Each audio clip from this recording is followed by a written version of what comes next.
Hello and welcome to another episode of Pakistanomy. My name is Uzair, and today we're going to be having a special conversation on the Indian economy and looking at the budget cycle that's coming up. I think by the time this podcast comes out, the budget will probably be 24 to 48 hours away. And so I figured having this conversation was important for our audiences to understand where India's economy stands and how it is looking at sort of the reform cycle, etc. So joining me today is Ankur Bhardwaj. He's web editor at Business Standard. He's a journalist, keeps a very close eye on the economy and the politics that shapes the economy. So if you're familiar with this podcast, you know that we keep going back to the political side of the economy across the world quite a bit because those are the things that shapes economic choices. They don't happen in a vacuum. So understanding what is top of mind for policymakers and in politics is very important. So we'll be diving deep into that conversation as well. But first up, Ankur, thank you for taking out the time and welcome to Pakistanomy.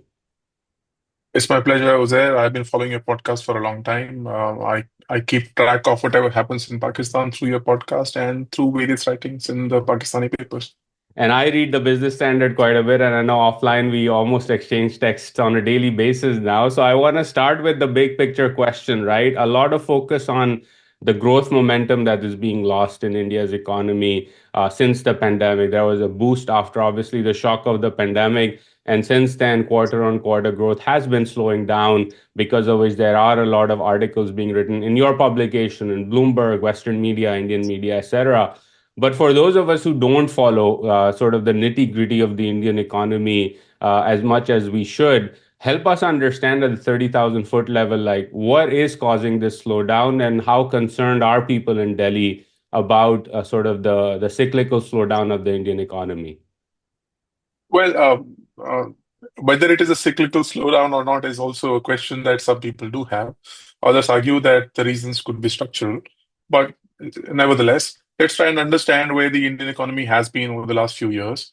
And even if you go back to the pre-pandemic period, we saw signs of the Indian economy actually slowing down substantially. And then the pandemic actually hit. The pandemic actually saw the economy being squeezed badly, but then there was a post-pandemic recovery for a couple of years where the growth hit a good number. But you could also say that it had some low base effect because the economy had been squeezed during the pandemic. And since then, we've seen that the economy has kind of slowed down, and it has been happening for a decent period of time now. Uh, there are certain themes in this period which have existed even during the pre-pandemic phase, and one of those things is uh, private sector investments have not been happening. The private sector investments hit the highest number ever as percentage of GDP in the year 2011-12. I think it was somewhere close to 31%. But since then, they have steadily declined. And why has it not happened? Even pre-pandemic, the argument was that there seems to be no real demand in the economy. Consumption has kind of been sluggish. So as a result, private sector has not really been investing. There you have it, the slowdown. Post-pandemic, the government has tried to kind of balance it out through government spending. But now the argument has been, and the government has said so, that the previous year, this current financial year, government spending suffered as a result of elections which were happening in the first quarter, the June quarter. So, as a result, because government spending was down, you have a slowdown. But the question remains as to why is private sector investment not happening? The reasons for that are said to be that there is a lack of demand. There is already capacity utilization is somewhere close to 70%. So it doesn't really make sense for private sector to be investing. So That's that's the that, basic picture. and that's interesting, right? Because again, when I look at sort of the data and the priorities of the private sector, one thing that stood out to me, for example, in mass market consumer brands, right, is this shift to premium segments of the economy, which there's a lot of coverage in business media and in conversations.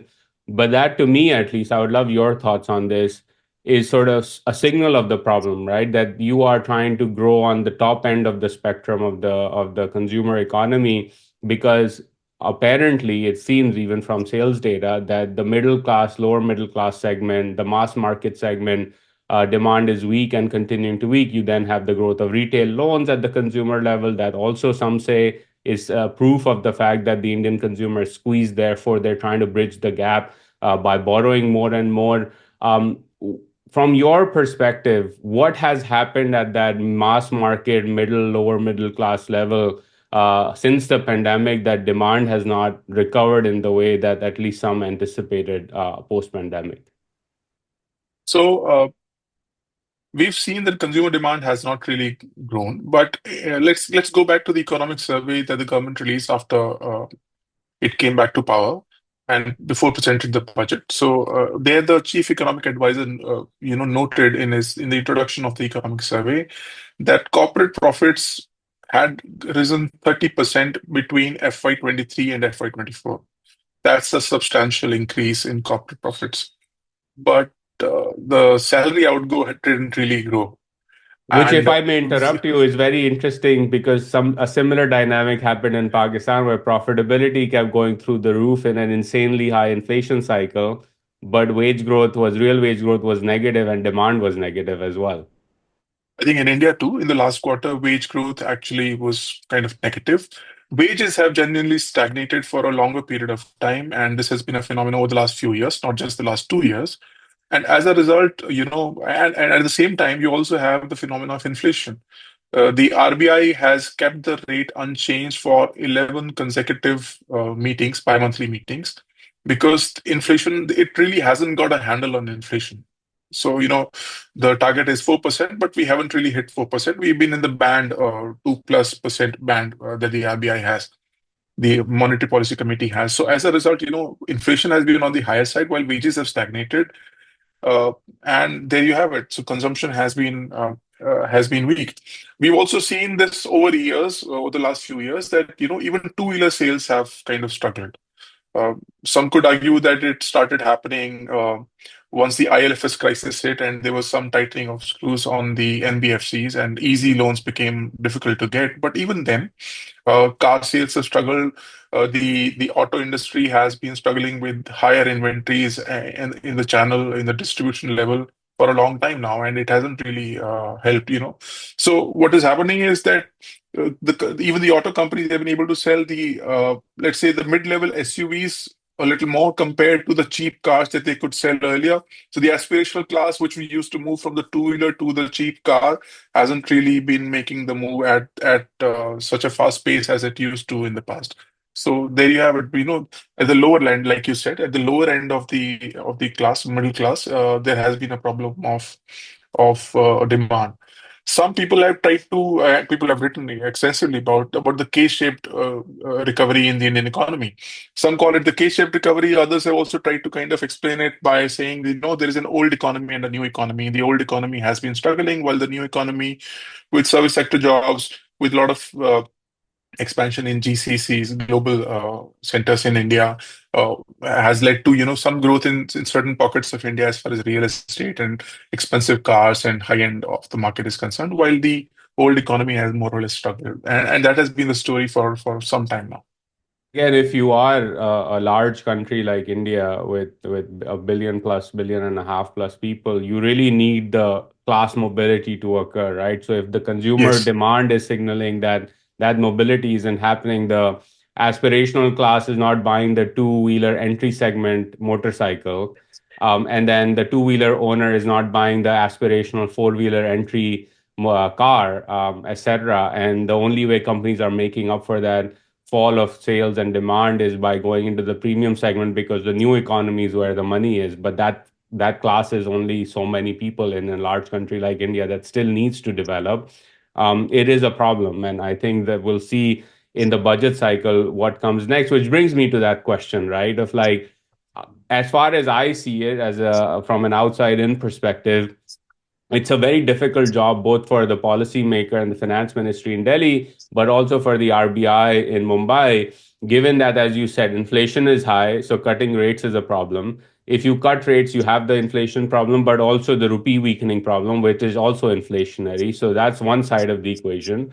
On the government side, you have some level of comfort on the borrowing market, that you will rein in fiscal deficits. So you have that goal to meet, and capital expenditure, the government side of the ledger and spending is sort of running out of juice. There's only so many roads and highways, etc., you can build until the returns sort of like decline on that. And then you have the tax issue, which is to grow consumer demand. You could cut taxes, but then that runs into the fiscal deficit problem. That's a bad problem to have on both sides, RBI and the finance ministry. How are you seeing them navigating this problem in the upcoming budget cycle? It's a difficult bouquet, the latest GDP growth numbers actually served as a kind of a reality check, because for some time we've been arguing that we are the fastest growing large economy. Um, what the statement tends to hide is the fact that we're also the most populous country in the world. So even if we are let's say a $3 or $4 trillion economy, we have a population in 1.5 billion. So the per capita income is still really low. Um, you need to be expanding the middle class. To be able to expand the middle class, you need to be able to give them, you need to have an expansion in jobs. The private sector has to be able to create jobs extensively, which has not happened, which cannot happen at a growth rate of 5 to 6%. You need to be able to grow at somewhere like, let's say, 8 to 10% for you to be adding substantial number of jobs, and for you to be giving that upward mobility to the people, and expanding your tax base and consumption, and the the good cycle then kicks in. But we haven't had that kind of growth. The growth has been fairly skewed at the upper end. Uh, but whatever growth has happened, jobs haven't really grown. So there you have it. Now, the unemployment issue has been talked about for some time. The government has tried to kickstart manufacturing. It hasn't really worked. Manufacturing employment over a period of time actually halved in India. Now the government is saying that manufacturing jobs have been created since Make in India started, or since the PLI scheme was started.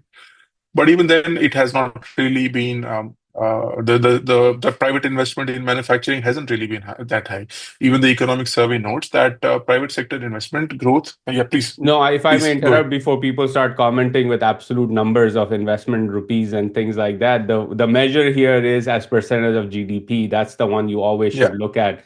Exports as percent yeah. of GDP, manufacturing as percent of GDP, investment on the private sector as percent of GDP. All of those things are stagnant, if not declining. So I wanted to put that in before people come at you saying Ankur is wrong. Look at the figures Well, going up. well, more than one economist has actually said and written, which is absolutely correct, that India's exports as a share of global trade is somewhere close to 2%.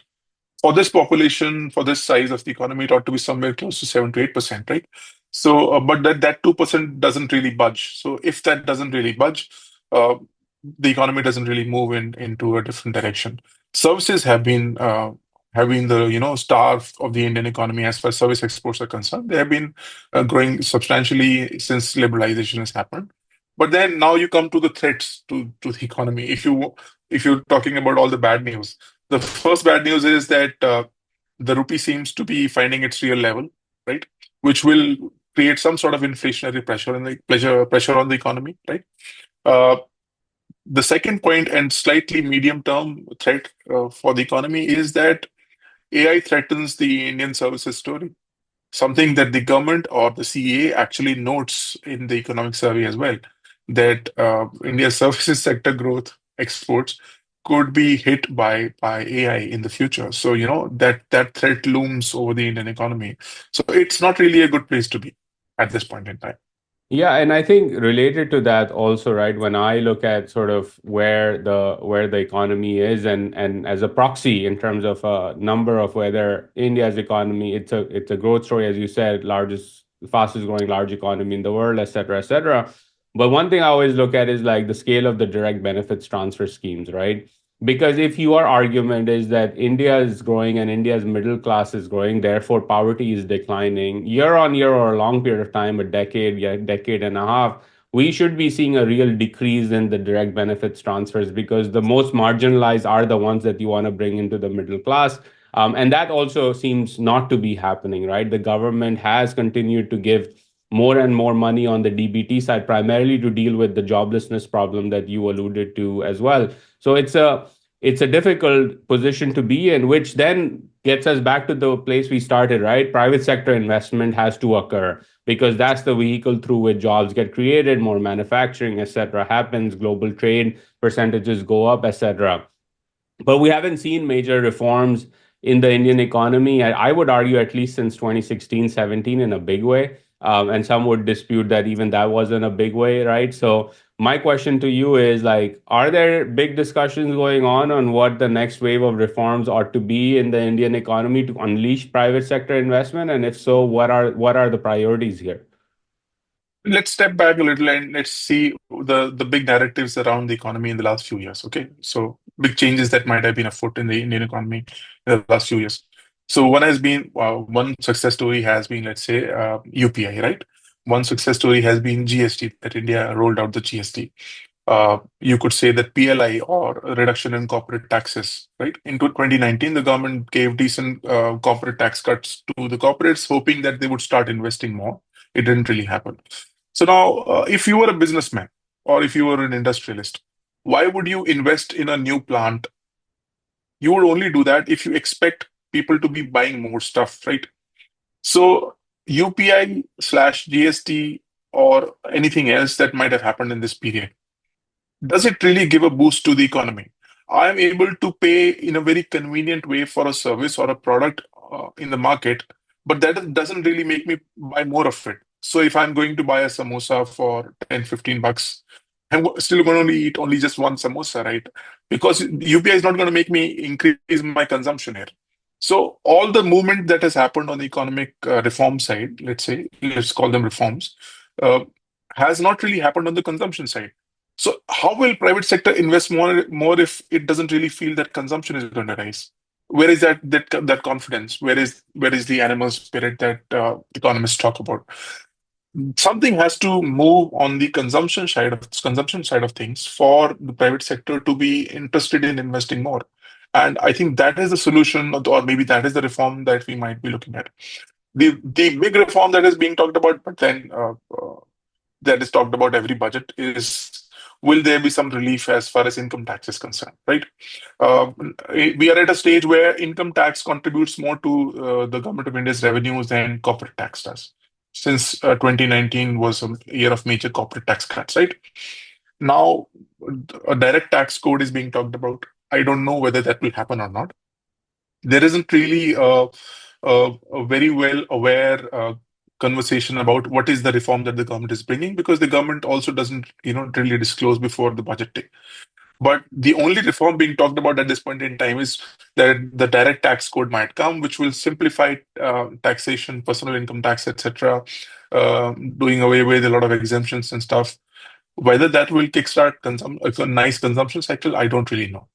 So at this point in time, I don't know what are those weapons that the government might have, which will kickstart a good consumption cycle.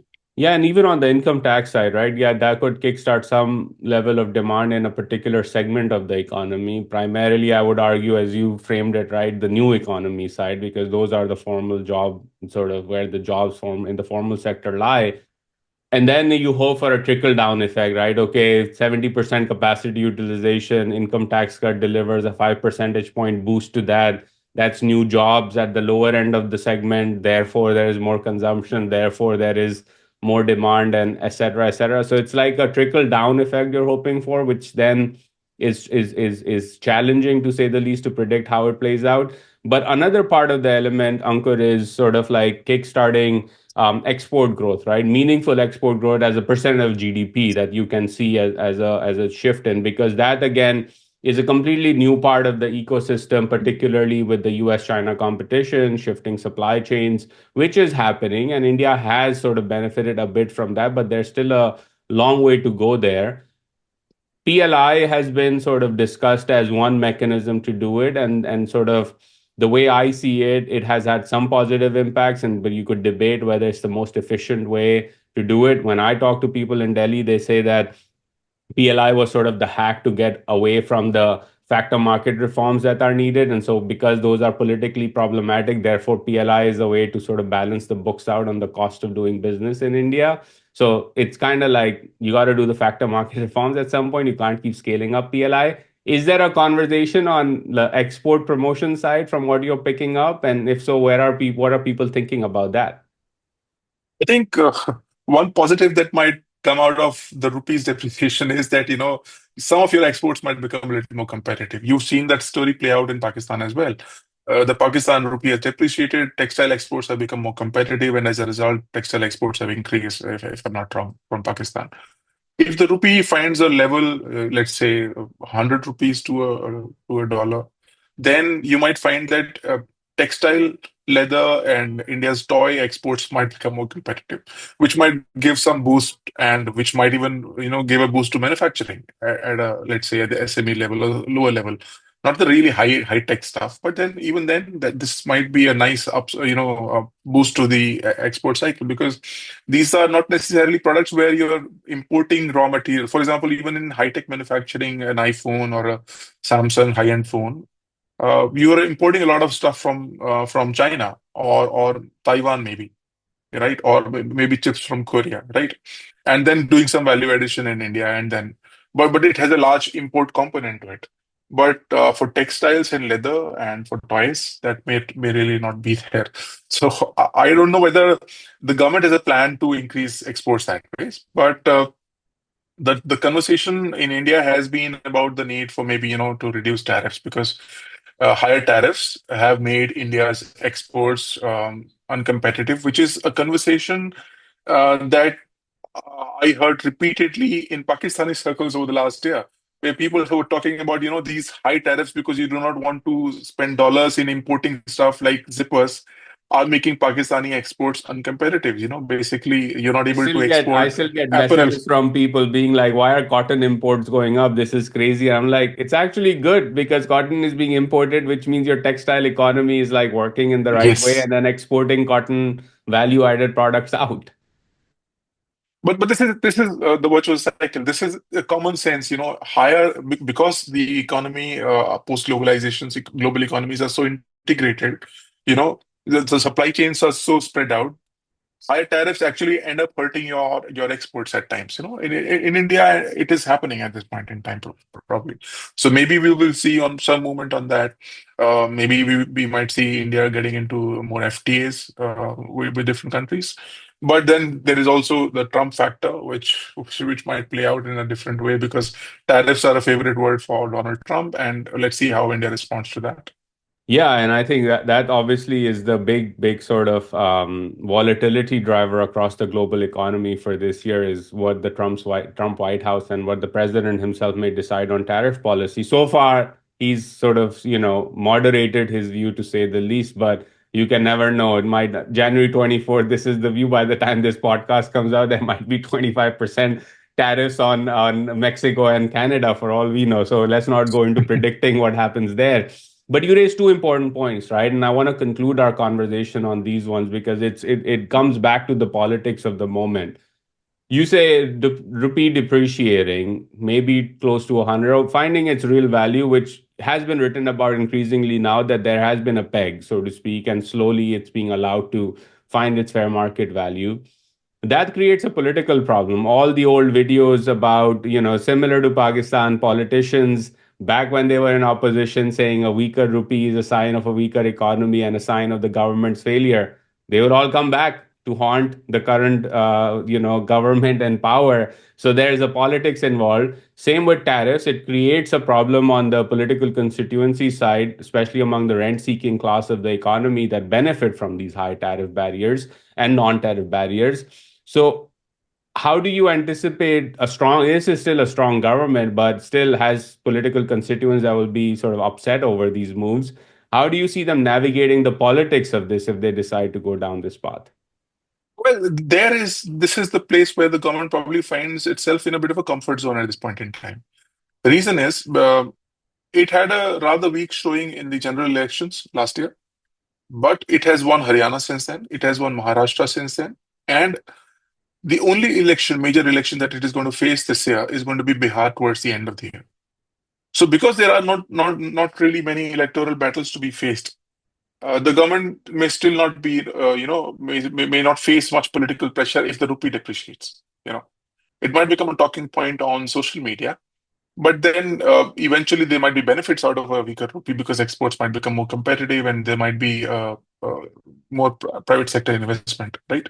But the only question would be, will a weaker rupee hurt the government or the BJP in the Bihar elections? I don't really know. I cannot really predict whether this will happen or not, but I don't think the rupee's value via dollar is a major concern in Bihar at this point in time. So the government will probably not be affected that much politically if the rupee weakens, because the political cycle is such that this year only Bihar is the election. So.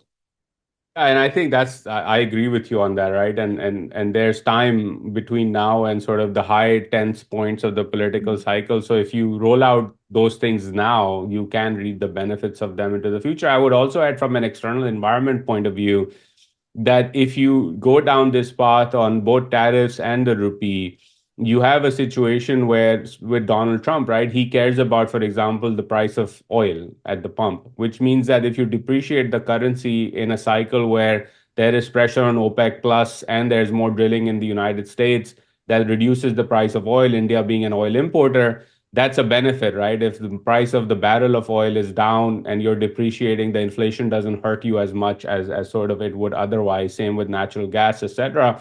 So you have that. And then I would also argue on the tariff side, if you do this now, you might actually frame it as part of a concession framework to Washington, D.C. as well, that preempts sort of the 2016, 2018 Harley Davidson crisis that continued to exist in the bilateral conversation with the president obsessing over Harley Davidson. So I would argue that, yeah, the budget is the right time and we'll see where things go.